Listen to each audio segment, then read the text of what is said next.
Dear students and viewers, welcome to Novel Classroom. Voice change নিয়ে একটি গুরুত্বপূর্ণ বিষয় আজকে আলোচনা করব। তোমরা এই ভিডিওটি যখন দেখবে তখন খাতা কলম নিয়ে বসবে এবং প্রত্যেকটা উদাহরণ লিখে রাখবে। ফেসবুকে যেমন তোমরা ভিডিও দেখো বা টিকটকের ভিডিও দেখো, এটা যেহেতু একটা শিক্ষামূলক আলোচনা, তো সেরকম করে দেখলে হবে না, এটা কিন্তু সিরিয়াসলি বসতে হবে এবং খাতা কলম নিয়ে বসেই প্রত্যেকটা এক্সাম্পল লিখে নিতে হবে। এবং সবচেয়ে ভালো হয় তোমরা যদি ভিডিওটিকে ইউটিউবে অথবা অন্য কোনো অ্যাপের সাহায্যে ডাউনলোড করে রাখো এবং পরবর্তীকালে ভিডিওটা বারবার যাতে দেখতে পারো উইদাউট লুজিং এনি ডেটা খরচ না করে ভিডিওটা বারবার তোমরা যাতে দেখতে পারো। তো আমরা আলোচনা করছি আজকে লেট দিয়ে প্যাসিভ ভয়েস। অ্যাক্টিভ ভয়েস থেকে প্যাসিভ ভয়েস করার সময় লেটের সাহায্যে কখন প্যাসিভ ভয়েস করতে হয় সেটা আমরা আজকে আলোচনা করব। তো প্রথমে আমরা দুটো এক্সাম্পল আমরা এখানে নিচ্ছি। এক্সাম্পল দুটো তোমরা লিখে রাখো এবং ভালো করে লক্ষ্য করো। সেন্টেন্স প্যাটার্নটা বিশেষ করে তোমাদের লক্ষ্য রাখতে হবে। প্রথম সেন্টেন্সটি হলো ডু ইট। ডু ইট, এটা আমরা কি করে করলাম? Let it be done. Second question, এটা অ্যাক্টিভ ভয়েসে কি আছে? Answer the question. এটা আমরা কি করে করলাম? Let the question be answered.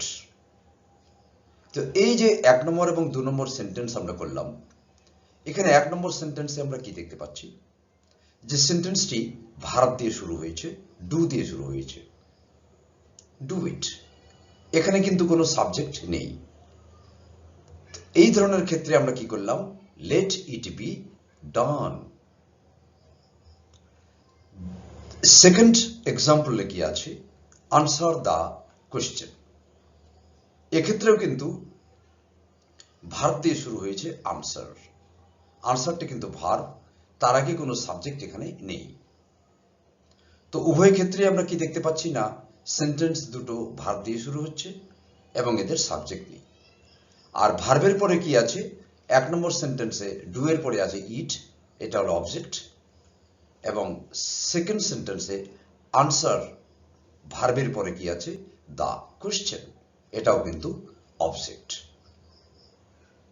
তো যে সকল সেন্টেন্স ভার্ব দিয়ে শুরু হয় এবং ভার্বের পরে একটি অবজেক্ট থাকে, সেগুলোকে আমরা লেট দিয়ে প্যাসিভ ভয়েস করব।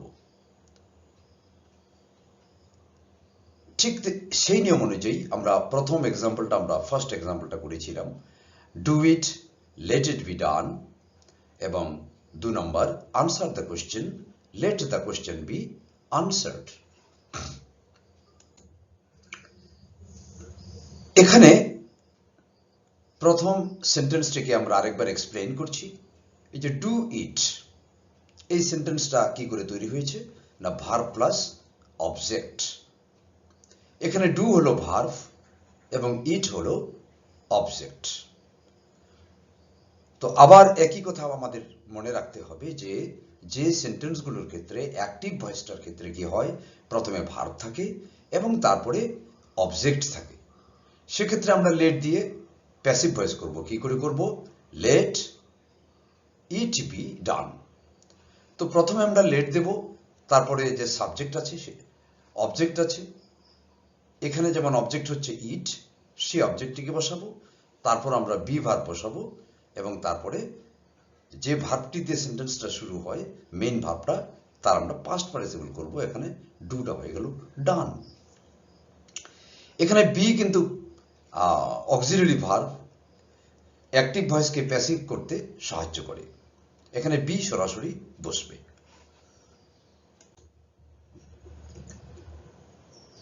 তাহলে আমরা থিওরিটা আমরা পেয়ে গিয়েছি না, কোন কোন ক্ষেত্রে আমরা অ্যাক্টিভ ভয়েসটাকে প্যাসিভ করার সময় লেট দিয়ে আমরা করব। না, সেন্টেন্সটার প্যাটার্নটা, সেন্টেন্সটা কিভাবে তৈরি হবে, ভার্ব প্লাস অবজেক্ট। প্রথমে ভার্ব থাকবে, তারপরে অবজেক্ট থাকবে। যেমন আমরা সেকেন্ড এক্সাম্পলটা আমরা নিয়েছিলাম, আনসার দ্য কোয়েশ্চেন।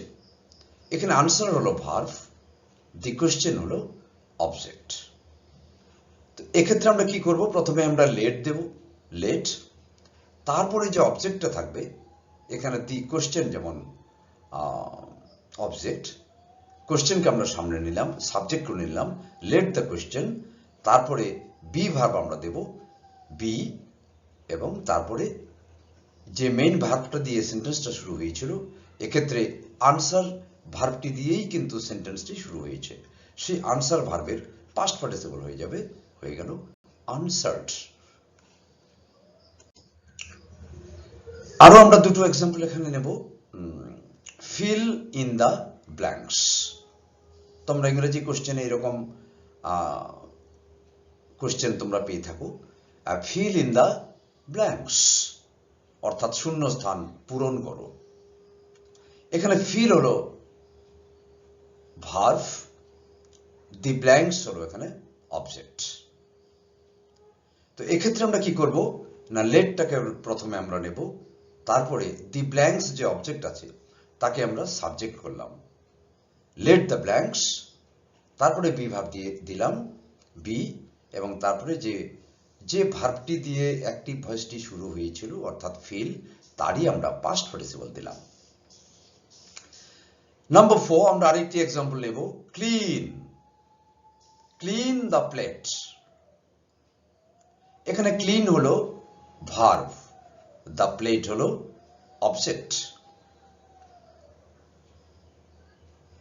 এটাকে আমরা প্যাসিভ করছি কি করে, প্রথমে আমরা লেট দিলাম, তারপরে দি প্লেট দিলাম, অর্থাৎ এখানে যে অবজেক্ট আছে সেটাকে আমরা সাবজেক্ট করলাম, তারপরে বি দিলাম, বি ভার্ব, এবং তারপরে ক্লিন ভার্বটির পাস্ট পার্টিসিপল, সেটা হয়ে গেল ক্লিনড।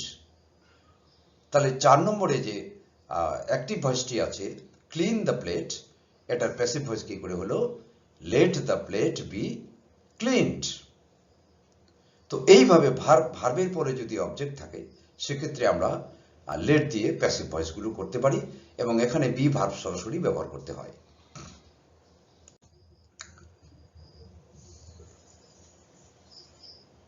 তো এই যে আমরা 4 নম্বর সেন্টেন্সটা আরেকবার আমরা এখানে দেখব, যে ক্লিন দ্য প্লেট, এই যে সেন্টেন্সটি আমরা করলাম, কি করে করলাম, let the plate B cleaned. এটা প্যাসিভ করার সময় ক্লিন দ্য প্লেট, এই যে 4 নম্বর সেন্টেন্সটি, এটাকে প্যাসিভ করার সময় আমরা একটা পার্টিকুলার আমরা থিওরি আমরা ফলো করলাম, আমরা একটা ফর্মুলা আমরা ফলো করলাম। প্যাসিভ করার যে ফর্মুলা, সেই ফর্মুলাটা কি আমরা দেখে নেই। সেই ফর্মুলাটা হলো late plus subject plus be verb plus past participle of the main verb. এই থিওরিটি কিন্তু আমরা মনে রাখবো, কি, লেট, তারপরে হবে সাবজেক্ট, তারপরে বি, তারপরে past participle of the main verb. ঠিক ক্লিন দ্য প্লেট, এটাকে আমরা করার সময় কি করলাম, থিওরিটা হচ্ছে লেট, না এখানে লেট বসিয়েছিলাম, তারপরে কি আছে সাবজেক্ট, সাবজেক্ট কোনটা না প্লেট, কারণ অ্যাক্টিভ ভয়েসের যে অবজেক্ট দ্য প্লেট, এটাই এখানে সাবজেক্ট হয়ে গেল। তাহলে লেট প্লাস সাবজেক্ট, তারপরে বি, না এখানে প্লেটের পরে বি বসে গেছে সাবজেক্টের পরে, তারপরে যে ক্লিন ভার্বটা দিয়ে শুরু হয়েছিল তার পাস্ট পার্টিসিপল হয়ে গেল। তাহলে এই ফর্মুলাটা আমরা মনে রাখবো, কি ফর্মুলা মনে রাখবো, let plus subject plus be plus past participle of the main verb. এই ফর্মুলা কিন্তু প্রত্যেকটি সেন্টেন্সের ক্ষেত্রেই অ্যাক্টিভ থেকে প্যাসিভ করার সময় হবে, যে সেন্টেন্সগুলো ভার্ব দিয়ে শুরু হয় এবং তারপরে একটা অবজেক্ট থাকে।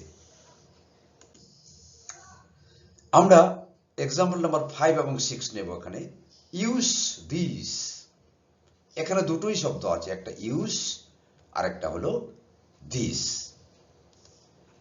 এই সেন্টেন্সটি এর প্রথম বৈশিষ্ট্য হলো কি না, একটা ভার্ব দিয়ে শুরু হয়েছে ইউজ, এর কোনো কিন্তু সাবজেক্ট নেই। ইউজের পরে কি আছে দিস, এটা হলো অবজেক্ট। তো এটাকে আমরা ফর্মুলায় ফেলবো, প্রথমে আমরা লেট দেব, প্লাস সাবজেক্ট, অর্থাৎ দিস অবজেক্টটাকে আমরা সাবজেক্ট করে নিলাম, তারপরে বি দেব, তারপরে ইউজ ভার্বের পাস্ট পার্টিসিপল। তাহলে let plus subject plus be plus past participle, এই ফর্মুলাটা আমরা এখানে প্রয়োগ করলাম। আরেকটু বড় সেন্টেন্সটা করলে কি হবে, use suitable verb forms, use suitable verb forms. এখানেও আগের সেন্টেন্সটির মতো এখানেও কি আছে, সাবজেক্ট ভার্ব আছে ইউজ এবং তারপরে একটি অবজেক্ট আছে সুইটেবল ভার্ব ফর্মস। 5 নম্বর সেন্টেন্সের ক্ষেত্রে যেমন একটা সেন্টেন্স দিস প্রনাউনটা সাবজেক্ট হয়েছিল, এখানে কিন্তু একটা ফ্রেশ, এখানে কিন্তু 3টি শব্দ মিলে একটা অবজেক্ট হলো সুইটেবল ভার্ব ফর্মস। এই সুইটেবল ভার্ব ফর্মস এই 3টি শব্দ মিলে একসাথেই এখানে অবজেক্ট হয়েছে, তাই এটাকে প্যাসিভ করার সময় কি করব, আমরা গোটাটাকেই সাবজেক্ট করব। লেট দিলাম, থিওরি অনুযায়ী প্রথমে আমরা লেট দেব, তারপরে সাবজেক্ট দেব। সাবজেক্ট বলতে অ্যাক্টিভ ভয়েসের যেটা অবজেক্ট, অর্থাৎ এখানে সুইটেবল ভার্ব ফর্মস এটাই হলো অবজেক্ট, সেটাকে আমরা দিলাম লেট সুইটেবল ভার্ব ফর্মস। তারপরে আমরা বি দেব এবং তারপরে ইউজ, যে প্রথমে যে ভার্বটি আছে সেটার পাস্ট পার্টিসিপল দেব ইউজড। তাহলে হয়ে গেল let suitable verb forms be used. এবার নেগেটিভ সেন্টেন্সের ক্ষেত্রে আমরা কি করব, যেগুলো নাবাচক বাক্য বা নেগেটিভ সেন্টেন্স, এই নেগেটিভ সেন্টেন্সগুলো কিন্তু এই ধরনের সেন্টেন্সের ক্ষেত্রে কি হয় না, ডু নট দিয়ে শুরু হয়। নেগেটিভ সেন্টেন্সগুলো ডু নট দিয়ে শুরু হয়। আর এগুলোকে আমরা প্যাসিভ করার সময় কি করব, ডুটাকে আমরা তুলে দেব এবং নট আমরা রেখে দেব। যেমন ফার্স্ট এক্সাম্পল আমরা নিচ্ছি negative sentence, do not hate the poor, do not hate the poor.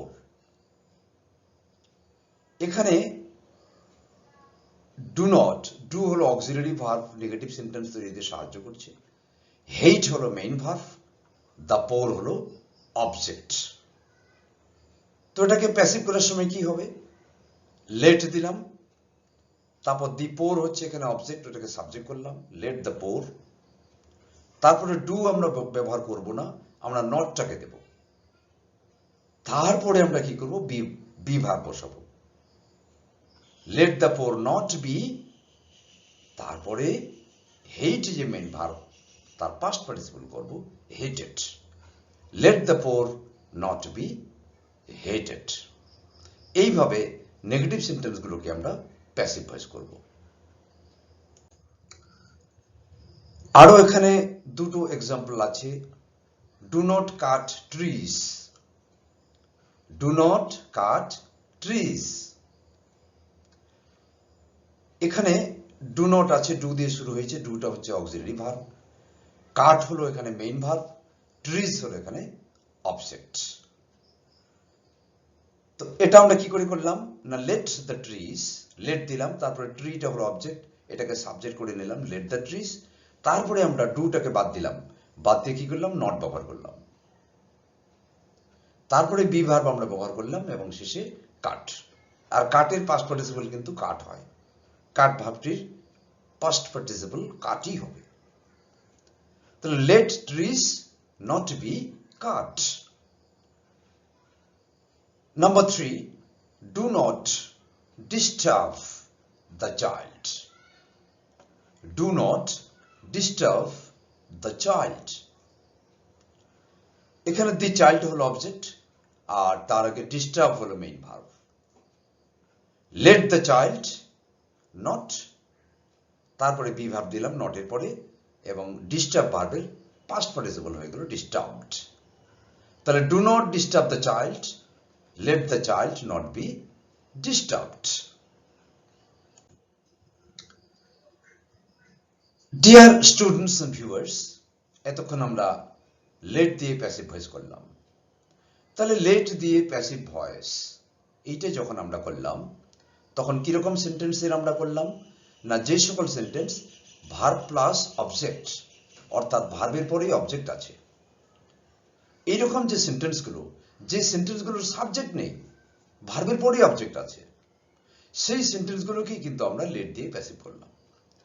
আর যে সেন্টেন্সগুলোর ক্ষেত্রে ভার্ব প্লাস অবজেক্ট এরকম থাকে, অর্থাৎ সাবজেক্ট থাকে না, ভার্বের পরেই অবজেক্ট থাকে, সেই সেন্টেন্সগুলোকে বলা হয় ইম্পারেটিভ সেন্টেন্স। Imperative sentence. এই ইম্পারেটিভ সেন্টেন্সগুলোর ক্ষেত্রে না, যে সেন্টেন্সগুলোতে ভার্বের পরে অবজেক্ট থাকে, সেক্ষেত্রে আমরা কিন্তু লেটের সাহায্যে প্যাসিভ ভয়েস করতে পারি। এবং আমরা কি ফর্মুলাটা শিখলাম?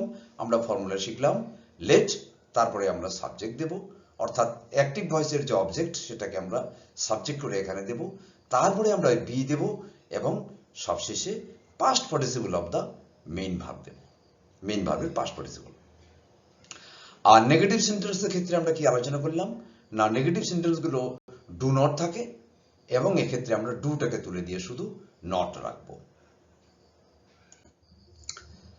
ডিয়ার স্টুডেন্টস এন্ড ভিউয়ার্স, আশা করি আলোচনা তোমাদের ভালো লেগেছে এবং তোমরা প্রত্যেকটা এক্সাম্পল লিখে রেখেছো। তো আজকের আলোচনায় থাকার জন্য তোমাদের ধন্যবাদ। আর নভেল ক্লাসরুমের এই আলোচনাগুলোতে থাকার জন্য অবশ্যই তোমরা চ্যানেলটিকে সাবস্ক্রাইব করবে। Thank you for watching.